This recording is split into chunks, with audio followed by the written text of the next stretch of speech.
Bismillahirrahmanirrahim. On the demand of Abhinash Kumar, Pataliputra university Patna Bihar. ये problem integral calculus के surface and volume of revolution chapter से है। The segment of the curve x is equal to a sin square t, y is equal to a cos square t, t is in between 0 to pi by 2 is revolve about y axis. यानी curve ये हमें parametric form में दे रखा है। यहाँ पर T parameter है। इसको अगर वाई एक्सिस के अबाउट रिवॉल्व कराते हैं 0 से लेके टी बराबर 0 से लेके पाई बाई 2 तक, तो जो कर्व जो सरफेस बनेगा उसको हमको फाइंड करना है। Find the volume and surface area of the solid generated. जो सॉलिड जनरेट होगा उसका वॉल्यूम निकालना है और सरफेस एरिया फाइंड करना है। तो यहाँ पर जो कि लिमिट दे रखी है और कर्व का इक्वेशन पैरामीट्रिक फॉर्म में है, तो हमें कर्व को ट्रेस करने की ज़रूरत नहीं। लिमिट दे रखी है तो बस फार्मूला मालूम होना चाहिए। फार्मूले को अप्लाई करने के बाद हम इसका वॉल्यूम ऑफ सरफेस एरिया निकाल सकते हैं। तो इसके लिए हम सबसे पहले तो वॉल्यूम फाइंड करना है। तो volume required volume is equal to, तो वॉल्यूम के लिए फार्मूला होता है उसको हम लिखेंगे। और ये फार्मूला तब के लिए जबकि कर्व को वाई एक्सिस के अबाउट जब रिवॉल्व किया जाएगा, तो उसके लिए फार्मूला हमने लिख दिया। और लिमिट जो है वो टी की दे रखी है 0 से लेके पाई बाई 2 तक।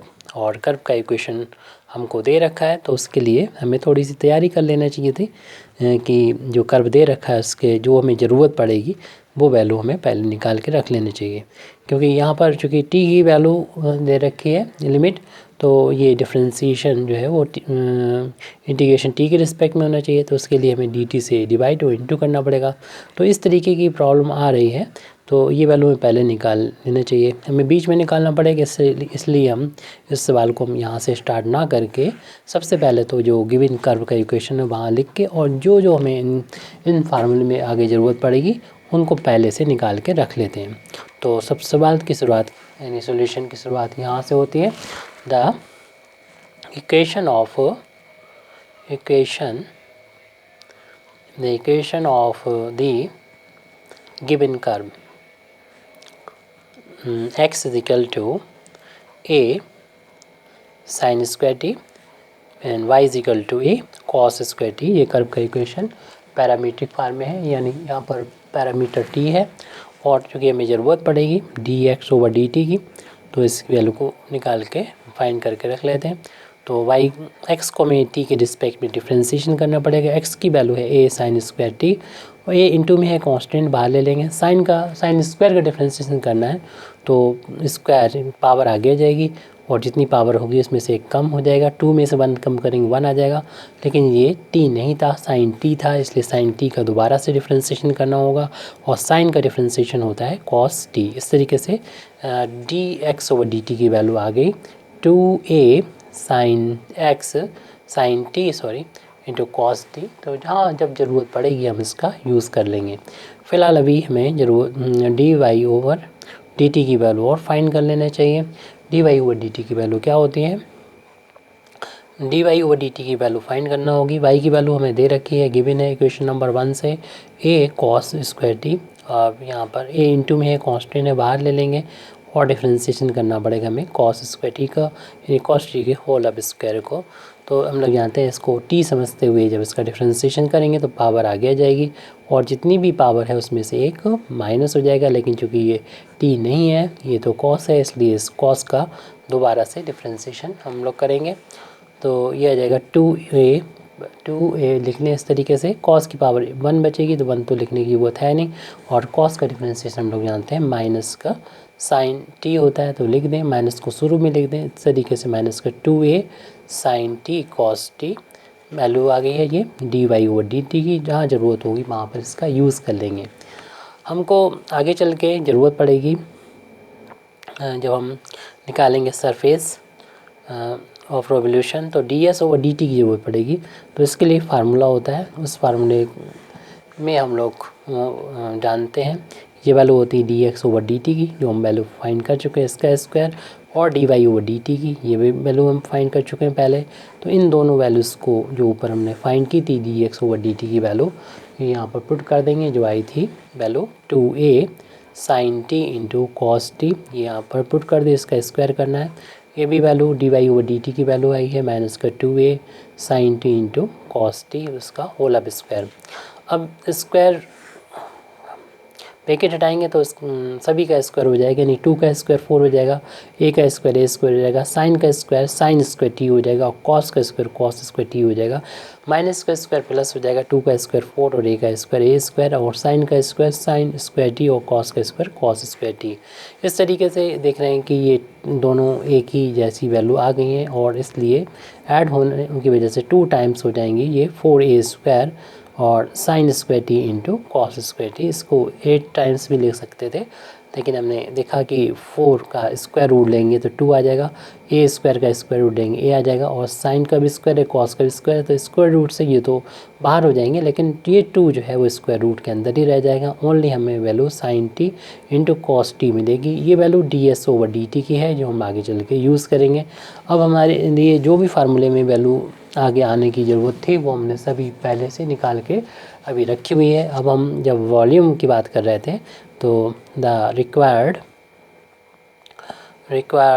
वॉल्यूम जो हमें फाइंड करना था, तो उसके लिए फार्मूला हम लोग जानते हैं वॉल्यूम का।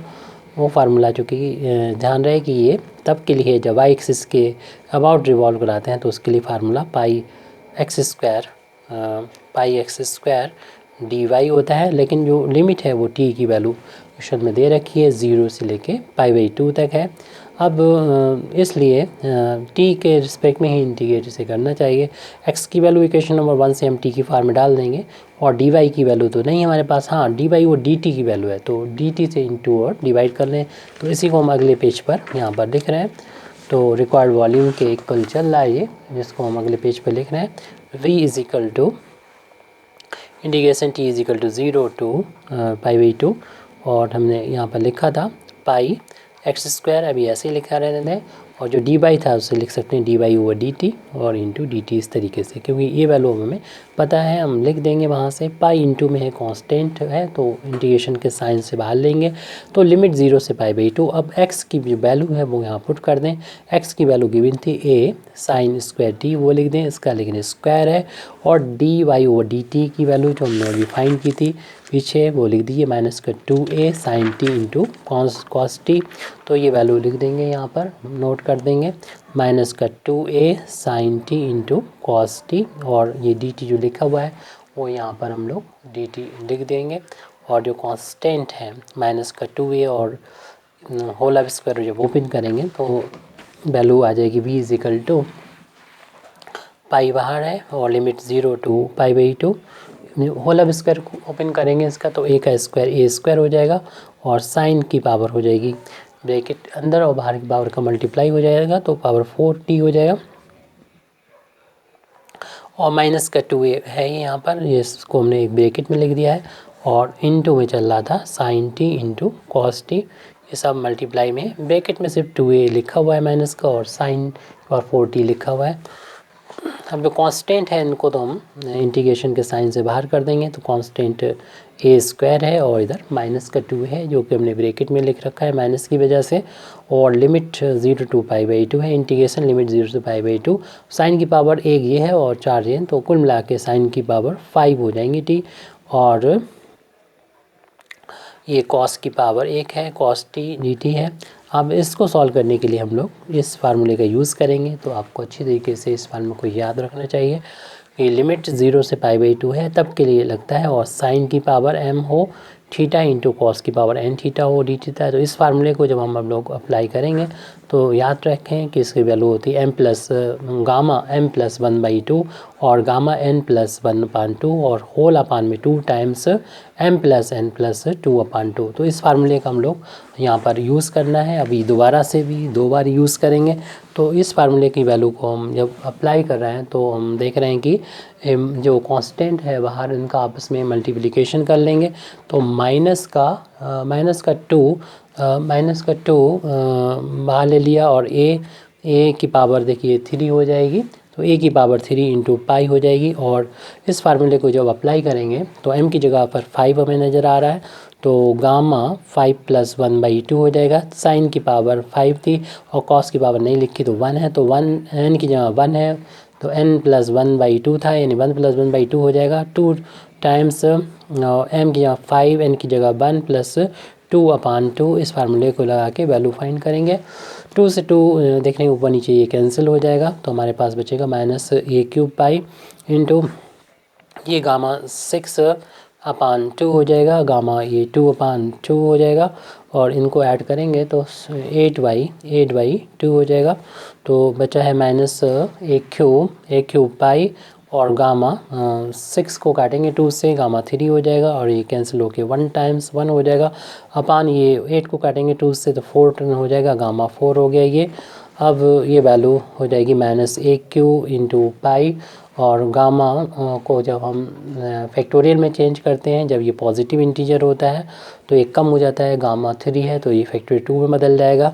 और ये गामा अगर 1 है तो फैक्टोरियल ये 0 में आ जाएगा। अपान इस तरीके से गामा 4 को लिख सकते हैं, फैक्टोरियल 3 लिख सकते हैं। -a³ पाई इंटू इससे लिख सकते हैं गामा फैक्टोरियल 2 को लिख सकते हैं 1 × 2 और फैक्टोरियल 3 की वैल्यू होती है 1 × 2 × 3, तो ये 2 3 तो कैंसिल हो जाएंगे। तो हमारे पास ये बच रहा है -a³ पाई अपान में 3 बच रहा है, क्योंकि ये जो है वॉल्यूम है और वॉल्यूम नेगेटिव नहीं होता है, तो इस माइनस साइन को हम निगलेक्ट कर देंगे, इसलिए v की वैल्यू जो होगी 1/3 पाई a³ आ जाएगा। ये हमारा आंसर आ जाएगा। यहाँ पर लिख देंगे कि निगलेक्टिंग नेगेटिव साइन, तो जब भी एरिया या सरफेस या वॉल्यूम में माइनस साइन है तो उस साइन को हम निगलेक्ट कर देंगे, साइन को ऐसे हटा दिया, निगलेक्ट कर दिया। अब हमें दूसरी चीज़ जो निकालना है वो सरफेस ऑफ रेवोल्यूशन है, जिसके लिए फार्मूला हमको मालूम होने चाहिए। तो सरफेस ऑफ रेवोल्यूशन का फार्मूला हम लोग जानते हैं, तो लिख देंगे द रिक्वायर्ड सरफेस, जो हमको surface of revolution about y axis के अबाउट का वाला फार्मूला हम लिखेंगे कैपिटल एस से अगर डिनोट करें इसको। तो वैसे तो टी की वैल्यू लिमिट बता दी है, 0 से π/2 के बीच में इंटीग्रेट करना है। फार्मूला वाई एक्सिस के अबाउट रिवॉल्व कराने के लिए फार्मूला होता है 2πx × ds होता है, और एस यहाँ पर स्मॉल में एस है जो कि कर्व के लॉन्ग एक आर्क को डिनोट करता है इन 0 से लेके π/2 लिमिट के बीच में। हालांकि अब हम इसको इस स्मॉल एस को इस तरीके से लिख सकेंगे, क्योंकि हमने पहले से वैल्यू निकाल के रखी हुई है, उसी का यूज़ करना है। क्योंकि ds की वैल्यू तो नहीं मालूम है, हमको मालूम है वैल्यू ds/dt की वैल्यू मालूम है, जो हम वैल्यू फाइंड कर चुके हैं पहले ही।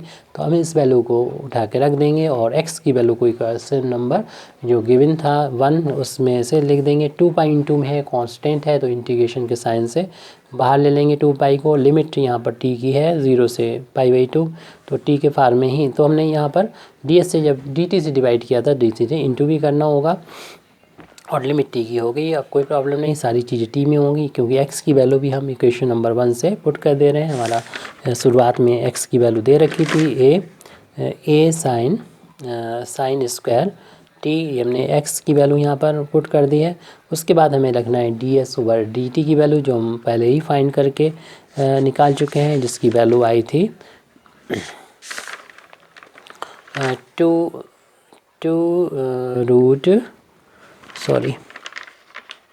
2a√2 into sine t into cos t, sine t into cos t dt ये वैल्यू थी। तो इसमें कांस्टेंट को हम पहले बाहर ले लेंगे, तो 2π तो पहले से मौजूद है, और यहाँ का a और इधर का 2a√2 बाहर ले लिया। लिमिट 0 से π/2 के बीच में है, जो कि वेरिएबल अब t भी बचा है, तो यहाँ t लिखने की ज़रूरत नहीं है। तो साइन की पावर कलेक्ट कर लीजिए, 2 पावर ये और 1 ये, तो इस तरीके से साइन की पावर तो 3 हो गई t into cos t dt। अब यहाँ पर इंटू कर लें, जो बाहर कांस्टेंट हमें यहाँ नज़र आ रहे हैं, तो ये वैल्यू हो जाएगी 4 टाइम्स √2 ये वाला लिख दें, और a की पावर हो जाएगी 1 टाइम्स ये है, 1 टाइम्स ये 2 हो जाएगी, और पाई इंटू में चल ही रहा था ये, वो लिख दें। अब यहाँ पर वही फार्मूला जो भी हमने यूज़ किया था यानी लिमिट 0 से π/2 होना ज़रूरी है। साइन की पावर m हो थीटा, कॉस की पावर n थीटा हो तो इसकी वैल्यू होती है gamma m+1/2 gamma n+1/2 whole upon 2 times gamma m+n+2/2। इस फार्मूले का हम यूज़ करेंगे और हम इस की वैल्यू निकालेंगे। जिसमें भी लिखते हैं लिमिट 0 से π/2 है, साइन की पावर m की जगह पर 3 और n की जगह पर 1 है तो m की जगह पर 3 + 1/2, n की जगह 1 + 1/2 अपान में होता है 2 गामा m+n+2/2। m की यहाँ पर 3 था और n के यहाँ पर 1 था, रख दिया है। और देख रहे हैं इस वाले 2 से हम 4 को कैंसिल कर सकते हैं और वो 2 टाइम्स कैंसिल हो जाएगा। तो इस तरीके से बचेगा 2√2 a² पाई और यहाँ पर ये 4/2 हो जाएगा गामा 4/2 गामा ये 1/2 हो जाएगा 2/2 अपान में ये वैल्यू हो जाएगी 6 हो जाएगी ऐड करने पर 6/2। और इसको सॉल्व कर लें 2√2 a² इंटू पाई इंटू इसे कैंसिल करेंगे ये 2 टाइम्स गामा ये 2 हो जाएगा, ये कैंसिल होके 1 हो जाएगा गामा अपान ये कैंसिल होके 3 हो जाएगा यानी गामा 3 हो गया।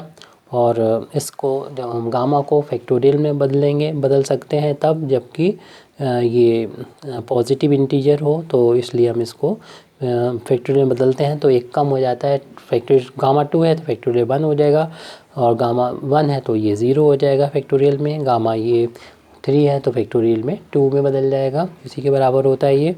अब हम इसकी वैल्यू भी रख देंगे 2√2 a² पाई इंटू ये गामा 1 की वैल्यू फैक्टोरियल 1 की वैल्यू 1 के इक्वल होती है और फैक्टोरियल 0 की वैल्यू भी 1 के इक्वल होती है और फैक्टर 2 की वैल्यू 1 × 2 होती है। इस 2 से इस 2 को कैंसिल कर देंगे तो हमारे पास ये बचेगा ओनली अपान में कुछ भी नहीं बचा, ये लिख देंगे बस पाई बचा हुआ है a² है और √2 है। इस तरीके से हमारा ये आंसर आ गया।